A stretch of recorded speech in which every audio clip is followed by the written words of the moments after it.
getting set to roll on the racetrack. You can look at that, the 9-time champ. So Scotty, yes, sir. You're Jared Mees, or you're Briar Bauman here on the 3, Jared Van de Quay over there on the 20. You're getting ready to go out on this racetrack for the first time, and you don't know what to expect.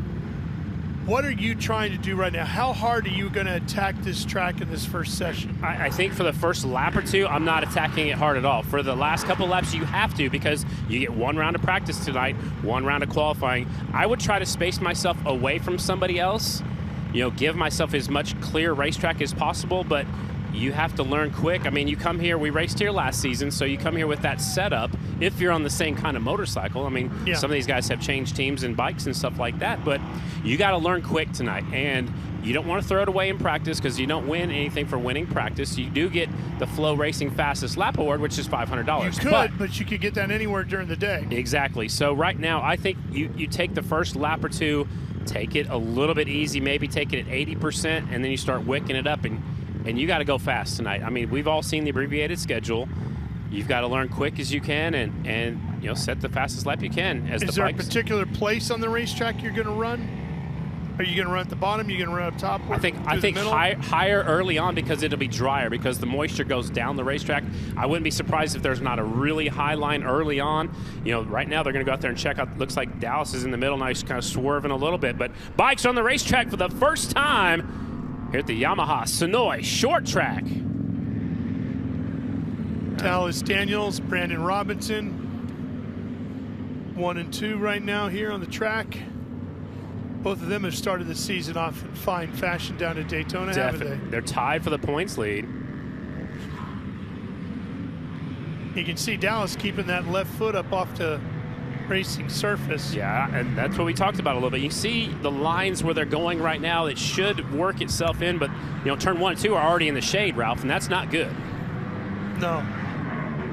Dallas opening it up a little bit. You can see him in the throttle a little bit hard there. Learn fast.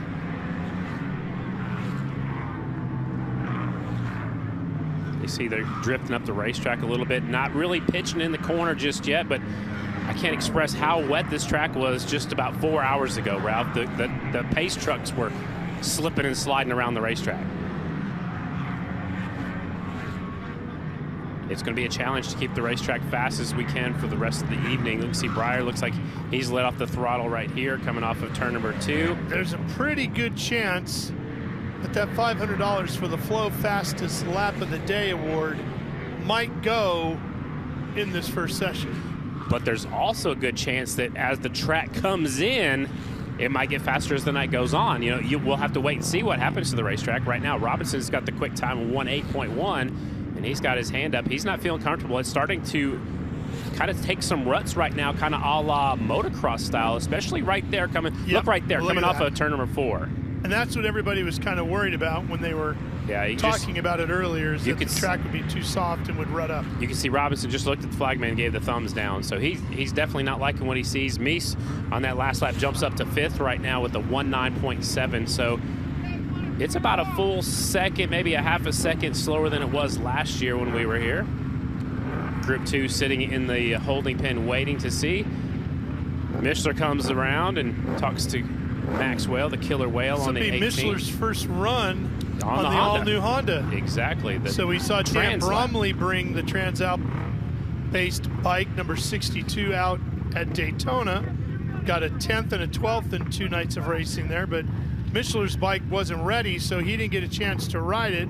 It's the first time he's been on it. The first night he did sign up and ran a Yamaha through Tech, and so he did race a Yamaha. So this will be his first time to actually be on the racetrack on the Honda. They're going to take a look at the track where we heard some conversation taking place there. I like that the riders are sharing information with the other riders that are over here sitting and waiting. Well, at this point, you're just being safe for everybody, right? Yeah, you can see they've stopped as they come off of the racetrack here and talking things over at the top of the hill. There's Dan Bromley right there on the 62. Those red and white leathers, that's the other Honda, just taking his helmet off. So we're learning just like you folks are that are here live, and the folks that are watching on FloRacing.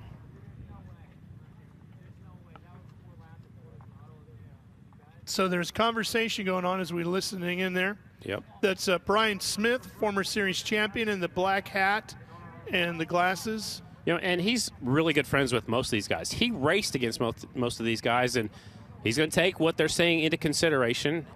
Can we make the track better? And of course, Jared Mees is there, the 9-time champ on the number 1. So I can get a better spot. And he should be like the rider rep because he's been there, he's done that, he's won 9 championships. So they're talking it over. The meeting of the minds is happening right where they come off of the racetrack. So hopefully we'll figure out what the next plan of action is.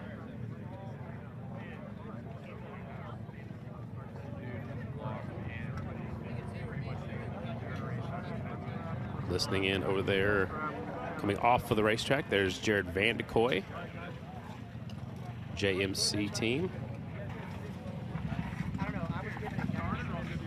Meese climbing on board his bike. Goes Bubba Bentley to put the starter in the side of the bike. Yep. So Joe Kopp, father of Cody Kopp, and former champion of the series back there. That's Pryor Bauman, former series champion as well. You can just see by some of their actions that nobody seems feeling like real good about it. Yeah, nobody seems like they're too excited about it right now, just yet. It's Dan Bromley walking away. The Lanes World right there doing some videos on this cell phone as Meese rides on by. There's Braden Fanders right there. This will be his rookie debut. He just turned 16 between Daytona and here. He'll be in that AFT singles class, so good luck to him. He's a fast amateur. It's been a while since you and I can say he just turned 16 about each other, right? I think it's black and white when I turned 16, Ralph. We're going to your neck of the woods here in a couple weeks. Yeah, we are. Get going excited. out to Northern California. Can't wait. The next round, of course, is Texas. And then we go to Chico. So we're looking at the promoters out there with the staff from American Flat Track, talking things over about what they can do potentially tonight to get the show in, or if not tonight, possibly tomorrow. Of course, everybody wants to get the show in tonight. That is the plan. But we also have to think about rider safety. 100%, and nobody will risk that.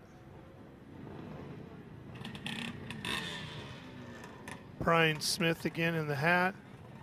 Cameron Gray talking to him. Gene Crouch there as well. You can always find Brian with his red shoes, Ralph. Oh, yeah. Yep. Just in case you didn't know who he was. Yeah.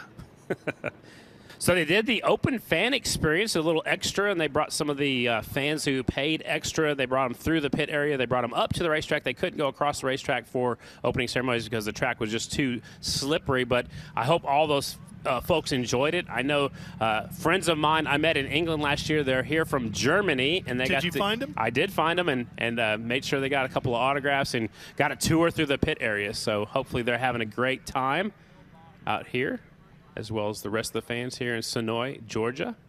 There's Brian Bigelow talking things over with. There's Andrew Butler there, Morgan Mishler. Morgan in the leathers, of course. There's Dave Atherton.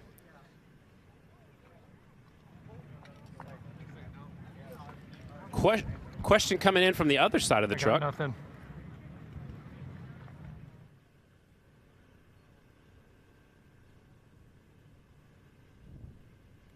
So, Scotty, the other side of the truck is wondering, when the track is soft like this, how will the motorcycle react to this type of surface being soft as opposed to one that is maybe hard-packed and rubbering over? Will that frame, which is rigid to a point, will it feel softer? Will it bend more? Will it twist? What will it do? It's going to do a lot of different things that these riders have probably never, ever felt before. None of which you like. And you don't want to feel it. So especially like what I saw in that first practice session, it is, I would say wavy, possibly already ruddy in turn number 4. So it's going to upset the suspension. So like normally you'd slide in the corner, the suspension goes down, and it'll start coming back up when you get on the throttle. When you have those ruts, you're kind of bouncing around a little bit, which you lose traction, you grab traction, you get traction, you lose traction. So the frame will flex. Things will happen, and that's turn number 4 right there. I think it's worse even as it goes off to the right a little bit. It's going to get worse further because that's where they're getting into the throttle, and it's right, and it'll dig up deeper ruts. So that's when they're on the gas right there. That's why it's digging up. The good thing is it's in the sun right now. So, it is reacting because it is the sun, but it's not good for anybody. It's hard if you put your foot down right there in that stuff. So you have to keep your foot up. If your foot catches one of those ruts, it twists your ankle under. It could twist your knee backwards. So well, and for those that maybe watch a lot of motocross or supercross racing, you're like, well, those guys run through ruts all the time. Correct. Those bikes are designed much differently with their suspension to deal with that, as opposed to a flat track motorcycle, which is locked way more down. And they also have great big knobbies on their Dunlop tires. We have smaller lugs that, have a couple of inches that touch the ground. So it's just a lot different. And like you said, the suspension travel can handle the bumps. Our flat track bikes are set up. They're not rigid like they used to be way back when flat track started. There's enough suspension there to kind of get through the bumps a little bit. But when it starts chunking up like that or rutting up or, almost berming up, so to speak, you have to keep in one of those ruts, and it's just hard to see at the speeds we go as compared to motocrossers. Plus, you have to think about what will it look like at night, under the lights, vision-wise, and so forth and so on. Taking a look at the racetrack, we're waiting to see. They're still talking things over on the back straightaway right now. The meeting of the minds, the promoter is back there, and big shout-out to Yamaha for helping title sponsor for this event, but they're trying to figure out exactly what they can do down there on that back straightaway. So we're kind of in the holding pattern, like they are. And while they're doing that, we've got some celebrities that have made their way out to the racetrack here tonight. I think Kristen has found one. James, at this point, you've raced in the American Flat Track Series full time. By the way, it's nice to see you here. What are the concerns of the riders? Yeah, I mean, I haven't been on track. They have. Just from looking at it, it's the track crew's done a great job just to get them to be able to go on the track. But it's tough to be sat on the side and to make a call out there. The riders have to do it. Yeah, I'm glad to be standing here and watching at the moment. But I just got to give it up to everybody here. Like, from what the rain they had, to be able to get bikes on track is something really special. So the guys behind me are talking and deliberating. I'm sure AFT and everybody will make the right call. What brings you out here, by the way? Yeah, so I got my... You just miss us that much, right? That, and I'm out here cycling, doing a little bit of a training block with my buddy Hunter, and so we decided to come check out racing. It's in my blood, and I'm stoked to be here, and if we get racing tonight, if not, whatever, we'll be here today, tomorrow.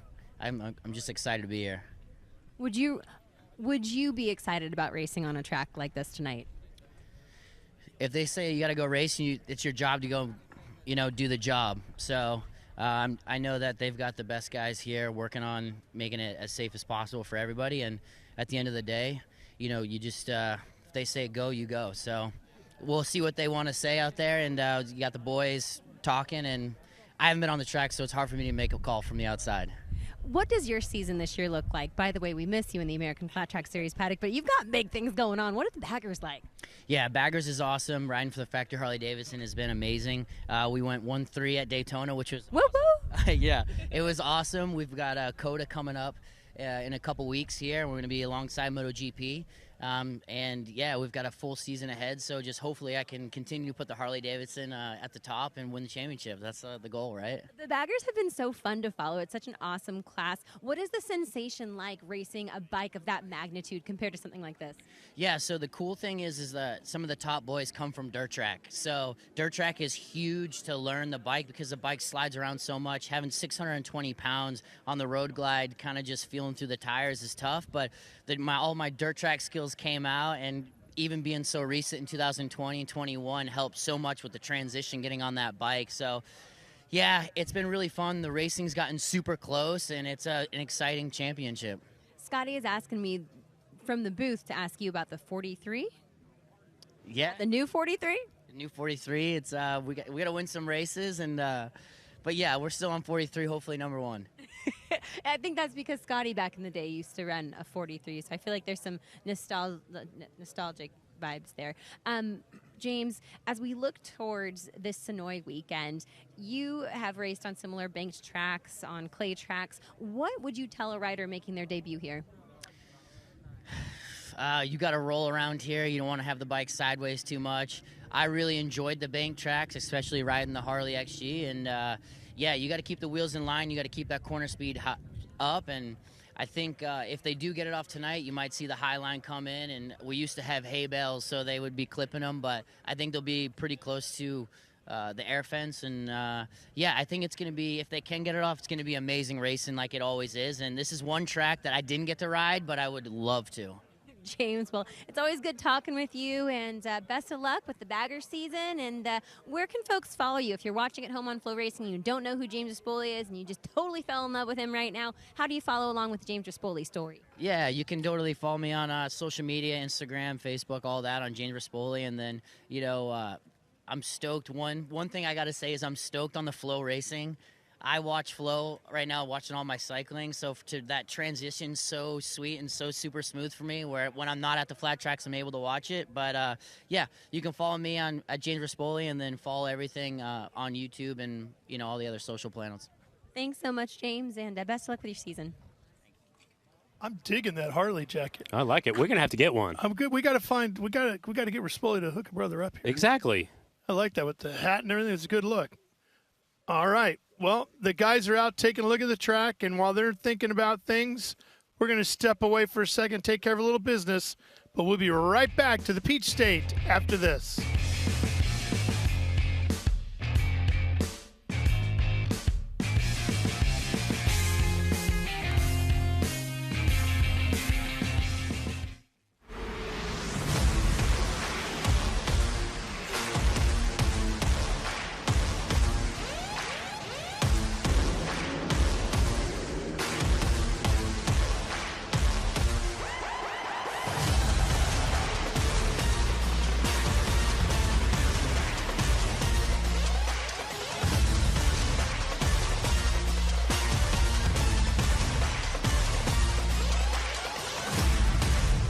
Al Lamb's Dallas Honda is proud to sponsor the Singles Challenge. No holds barred, winner takes all dash for cash. The payout, a cool $2,500. Al Lamb's Dallas Honda, riding red since